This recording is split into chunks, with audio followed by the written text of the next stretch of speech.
Hello everyone, good morning. কেমন আছো তোমরা? আশা করছি সবাই খুব ভালো আছো আর আমরাও বেশ ভালো আছি। আমি আলপনা, আমার নতুন আরও একটি ব্লগে তোমাদের সবাইকে জানাই অনেক অনেক স্বাগত আর অনেক অনেক ভালোবাসা। আজ হচ্ছে সোমবার, এখন ঘড়িতে সময় সকাল 7টা। সকালের বাসি কাজকর্ম কমপ্লিট করে ফ্রেশ হয়ে নিয়েছি। স্নান করে ঠাকুর পুজোটা এখন দিলাম না, তার কারণ কি স্নান করলে আবার পুজো দিতে অনেকটা দেরি হয়ে যাবে। ওদিকে মেয়ের স্কুলও রয়েছে, তো মেয়ে গেছে টিউশন আর তোমাদের দাদাভাইয়ের আবার হঠাৎ করে ডিউটি পড়ে গেছে, তাই টিউশন থেকে একটু পরে ওকে নিয়ে এসে ওই 8টা নাগাদ ও ডিউটি বেরিয়ে যাবে। তারপরে আমি রান্নাবান্না করে মেয়েকে স্কুলে পৌঁছানোর দায়িত্ব সমস্তটাই কিন্তু আমার। তো চলো বন্ধুরা, আজকে এখন থেকেই তোমাদেরকে সাথে নিয়ে আজকের ভিডিও শুরু করছি। আজকে সোমবার, মেয়েকে টিউশনে পৌঁছে তোমাদের দাদাভাই হাট গিয়েছিলো আর ওখান থেকেই ডিউটির মেসেজ আসতে ফোন করলো ডিউটি আছে। তো হাট থেকে পাঙাশ মাছ এনেছে, আর তোমাদের দাদাভাই তো পাঙাশ মাছ খায় না, আমার আর মেয়ের জন্য। তো বাকি রান্নাগুলো পরেই করব। এখন মেয়েকে আপাতত মাছটা রান্না করে দিলে ও খেয়ে স্কুলে চলে যাবে। তো এই যে প্রথমে মাছটাকে ধুয়ে নিয়ে এসে লবণ মাখিয়ে হলুদ মাখিয়ে ভালো করে ভেজে নিচ্ছি।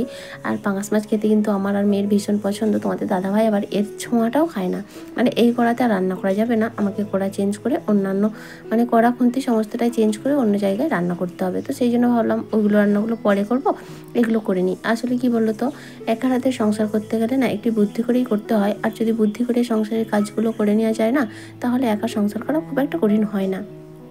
তো যাই হোক, মাছগুলো ভেজে নিয়ে এখন মশলাও কষে নিচ্ছি। আদা রসুন টমেটো পেঁয়াজ একসঙ্গে পেস্ট করে নিয়েছিলাম। ওই মাছ ভাজার তেলের মধ্যেই মশলাটা দিয়ে তার মধ্যে হলুদ আর লঙ্কা গুঁড়ো দিয়ে দিলাম। তারপর ভালো করে আরও একটু কষিয়ে নিয়ে একটু জল দিয়ে দেবো, আর ফুটে উঠলেই মাছটা দিয়ে দেবো। ধনেপাতা দিলে আরও বেটার হতো, কিন্তু সেটা নেই বাড়িতে, সেই জন্য। তবে পাঙাশ মাছ এইভাবে রান্না করলে আমার কিন্তু খেতে ভীষণ ভালো লাগে, আর মেয়ে তো ভীষণ পছন্দ করে। তো যাই হোক, এদিকে দেখো আমার পাঙাশ মাছটা রান্না হয়ে গেল। এরপরে মেয়েকে স্নান টান করে খাইয়ে স্কুলে পাঠিয়ে দেবো। তারপরে বাকি যে রান্নাবান্না সেগুলো করব। আর তারপর সংসারে তো অনেক কাজকর্ম রয়েছে, টুকটাক করে কিছু জামা কাপড়ও ভিজিয়ে রেখেছি। তো এখন আবার কিছুটা সময় পরে অফ ক্যামেরায় অনেকগুলো কাজ করে নিয়েছি, মেয়ে স্কুলে চলে গেছে। আর এখন বাকি রান্নাটা করে নিচ্ছি। করব একটু শাক চচ্চড়ি, ওই লাল শাক আলু বেগুন দিয়ে চচ্চড়ি করব, আর একটু ডাল করব, আর উচ্ছে আলু ভাজা করব। তো সেই জন্য ডালটা মানে সেদ্ধ হয়ে গেছে, ফোড়নটা দেওয়া হয়ে গেছে, আর এইদিকে শাক চচ্চড়িটাও চাপিয়ে দিলাম। আলু বেগুন সমস্ত সবজিটাকে লবণ হলুদ দিয়ে ভেজে নেব, আর তারপর শাক দিয়ে মশলা দিয়ে, এটা খুব একটা হালকা মানে মশলা লাগে না, ওই হালকা মশলা আর কি, ধনে জিরে গুঁড়ো আর লঙ্কা গুঁড়ো তো দিয়ে দেখো আমার রেডি হয়ে গেছে। এখন উচ্ছে ভাজাটা করে নিলেই আমার রান্না কমপ্লিট হয়ে যাবে। উচ্ছে আর আলুটাকে কেটে ভালো করে লবণ হলুদ মাখিয়ে রেখেছিলাম, এতে কিন্তু তাড়াতাড়ি ভাজাও হয়ে যায়। তো উচ্ছে ভাজাটা চাপিয়ে দিয়ে চলে যাব ঘরে, কারণ ঘরের কাজকর্মগুলো রয়েছে, জামা কাপড় ভিজিয়েছি, বিছানা গোছানো হয়নি। তো উচ্ছেটা চাপিয়ে দিয়ে, ওটা যেহেতু সময় লাগবে, ওদিকে চাপিয়ে দিয়ে গ্যাসটাকে লো করে দিয়ে আসলাম। আর এসে এই যে বিছানাটা গুছিয়ে নিচ্ছি। আর বিছানাটা দেখছো খালি, বালিশ কাঁথা কম্বলগুলো নেই, সবটাকে না রোদে দিয়েছি। আজকে ভীষণ ভালো রোদ বেরিয়েছে, সমস্তটাকে রোদে দিয়েছি, রোদ খেয়ে নেবে। রোদ দিলে না বালিশগুলো একটু বেশ ফুলে ওঠে, ভালোও লাগে। একটু পরে তুলে নিয়ে আসবো, না হলে আবার গরমে দুপুরবেলা শোয়া যাবে না।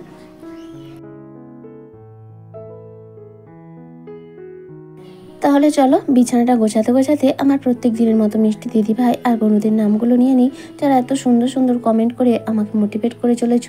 তো প্রথমে রয়েছে আশুতোষ চক্রবর্তী, ফিউশন অফ টুম্পা, রাজিয়া খান, ছোট্ট পাখি, স্মাইলি দীপা, বিশ্বজিৎ দত্ত, প্রশান্ত হালদার। তো থ্যাংক ইউ সো মাচ, তোমাদের সবাইকে অসংখ্য ধন্যবাদ এই সুন্দর সুন্দর কমেন্ট করার জন্য এবং আমার ভিডিওগুলো দেখার জন্য। আর সত্যি কথা বলতে কি, তোমাদের এই কমেন্টগুলো পড়তে না আমার ভীষণ ভালো লাগে। এত সুন্দর সুন্দর কমেন্ট পড়ে পরের দিনের জন্য যে ভিডিও বানানোর আগ্রহ আমার আরও দ্বিগুণ বেড়ে যায়। তো থ্যাংক ইউ সো মাচ, আবারও একবার তোমাদের সবাইকে অসংখ্য ধন্যবাদ। আর এদিকে দেখো বিছানাটা কিন্তু টান টান করে গোছানো হয়ে গেল। এর মাঝে মাঝে গিয়ে কিন্তু আমি উচ্চ ভাজাটা একবার করে নেড়ে দিয়ে আসছিলাম, আর ঢাকা খুলে দেখে নিচ্ছিলাম, কারণ না হলে যদিও গ্যাসটা কমানো আছে তবুও মাঝে মধ্যে গিয়ে দেখে আসছিলাম। তারপরে চলে এসেছি এই ঘরে, আর এখন দেখো সমস্ত কিছু নামিয়ে নিচ্ছি। কেন বলো তো, কালকে তো মেয়ের জন্মদিন, একটু পায়েস টায়েস রান্না করব, একটু ভালো করে কি যেটা করা হয় আর কি, ঘরও আমার মা আরে করতো যেভাবে, সেই রকমই আর কি। সেই জন্য কয়েকটা নয়, একটা কাঁসার থালা বাটি কয়েকটা গ্লাস এইসব সব বের করবো আর কি। আর এবছর আমি ওকে কাঁসার থালায় খেতে দেবো না, নতুন সেই মাটির থালা কিনে এনেছিলাম, তোমাদের সঙ্গে শেয়ার করেছিলাম, তো সেটাতেই খেতে দেবো। তবুও 2-1টা দরকার, সেই জন্য সেগুলো বের করে রেডি করে রাখছি। আসলে বোঝোই তো না, একা হাতে সমস্ত কিছু করতে গেলে একটু চাপ হয়ে যায়, তাই আগে থেকে যদি টুকটাক করে কাজগুলো আমরা যখন যেটা মনে পড়ে সেটা যদি করে রাখি না, তাহলে পরের দিনের কাজটা অনেক সুবিধা হয়। এই যে এখন আমার এই জিনিসটা মনে পড়লে এগুলো আমি বের করে ধুয়ে পরিষ্কার করে রাখলে কালকে আমার অনেকটা হেল্প হলো, তাই না? কারণ কালকে রান্নাবান্না করতে আমাকে সবটাই একা হাতে গুছিয়ে কেটে ধুয়ে করতে, রান্না করতে, তারপর সমস্ত কিছু করতে একটু সময় লেগে যাবে। তখন এইগুলোর কথা হয়তো মনে নাও থাকতে পারে, বা মনে হলেও তাড়াহুড়ো করতে হবে। তো সেই জন্য আজকে যদি আমার কাজ ফ্রি হয়ে গেছি, ফ্রি টাইম আছি, সেই সময় এই কাজগুলো যদি করে রাখি তাহলে সুবিধা হয়। তো সেই জন্য বের করে নিলাম, তারপরে আবার জায়গা মতো সমস্তটাই গোছগাছ করে রেখে দিয়েছি। আর এখন এবার বাক্সগুলো ঠিকঠাক ঢাকা দিয়ে যেমন ছিল তেমন করে দেবো। আর আজকে এই ঘরের বেডশিটটাও তুলে দেবো এবং কেচেও দেবো, কারণ অনেকগুলো জামা কাপড় ভেজানো রয়েছে। আর সকালে তো ওই ঘরের বেডশিটটা কেচে দিয়েছিলাম, সেটা এতক্ষণে শুকিয়ে গেছে প্রায়। তো সেই জন্য যেহেতু জামা কাপড় ভেজানো আছে, তাই বেডশিটটা তুলবো শুধু, সেই জন্য বেডশিটটাও ভিজিয়ে দেবো, দিয়ে দুপুরে জল আসলে সমস্তটা কেচে দেবো। আর এই ঘরের বালিশ দুটোও কিন্তু রোদে দিয়ে এসেছি।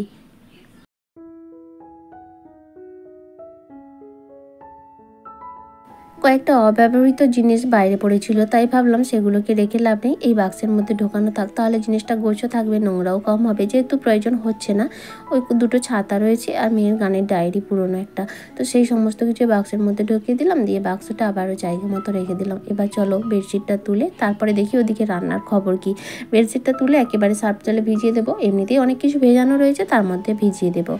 তো চলো, এদিকে গোছগাছ হয়ে গেল। আর এত গরম কি বলবো, আজকে কিন্তু এখনও পুজো দেওয়াও হয়নি, কারণ সকালে স্নান করিনি এইসব কাজগুলো করব বলে। আর এইসব কাজ করার পর না এত গরম দেয়, দুপুরে আর স্নান না করলে হয় না।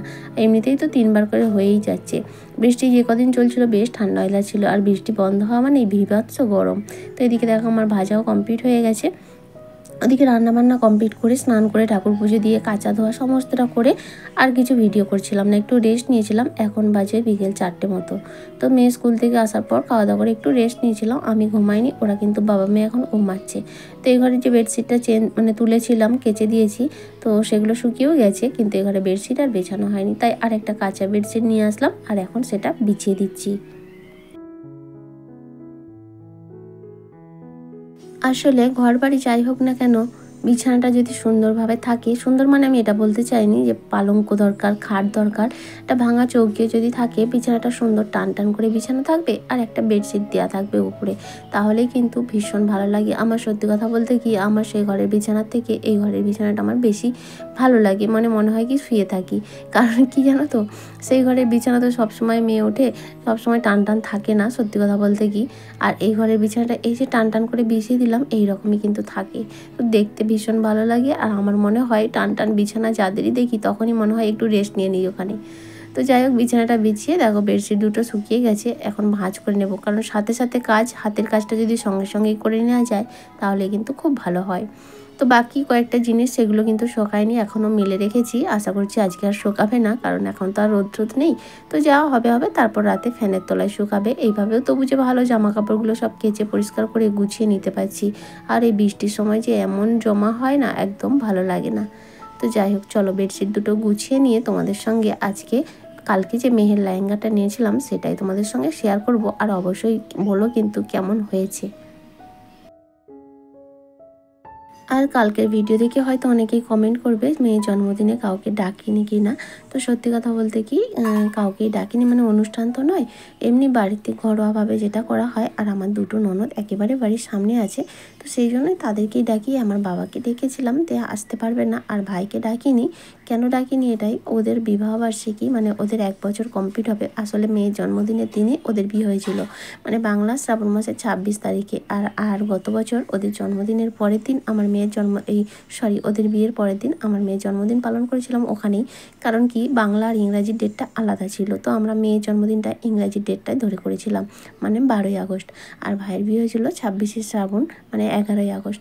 কিন্তু এবছর দেখো 26শে শ্রাবণ আর 12ই আগস্ট, মানে মেয়ে যে বছর জন্মেছিল যেই ডেট ছিল, এবছরও সেই ডেট সেম। সেই জন্য ডাকতে পারলাম না, মানে ডাকিনি এই কারণেই।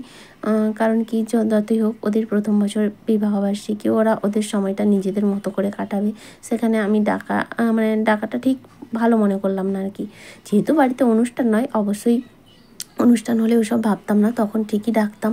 তো সেই জন্যই ডাকিনি আর বাকি কাউকে বলিনি, কারণ আমাদের মতো পরিবারে প্রত্যেক বছর ধুমধাম করে অনুষ্ঠান করার মতো সামর্থ্য কিন্তু নেই। 5 বছরে করেছিলাম, আবারও ইচ্ছা আছে মেয়ে যখন 10 বছর কমপ্লিট হবে একটা বড় করে অনুষ্ঠান করব, যদি তোমাদের আশীর্বাদ ও ভালোবাসা থাকে এবং ভগবানের ইচ্ছা থাকে। তো যাই হোক, এবছর আর ওইভাবেই চলবে আর কি। তো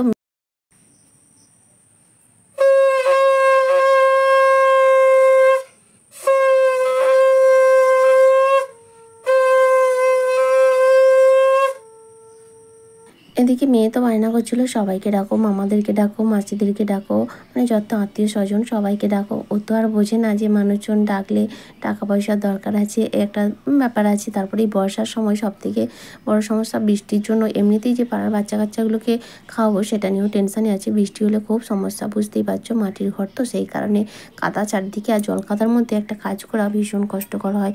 ওর 5 বছরের জন্মদিনে বীভৎস, মানে আগের দিন রাতে যখন আমাদের আনাজ টানাজ কাটা হচ্ছে, এত মুষলধারে বৃষ্টি হচ্ছে, শুধু চিন্তায় পড়েছিলাম কি হবে, কালকে কেউ আসবে তো।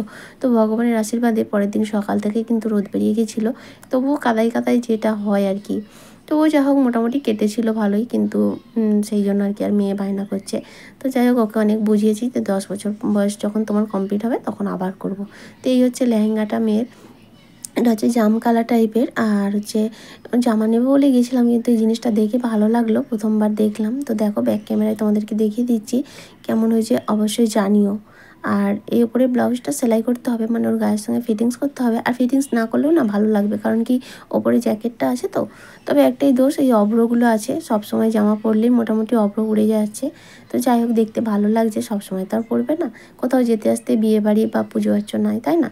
তো কেমন হয়েছে জানিও। সেই সঙ্গে আজকের ভিডিওটা এখানেই শেষ করছি, আবারও দেখা হবে, টাটা।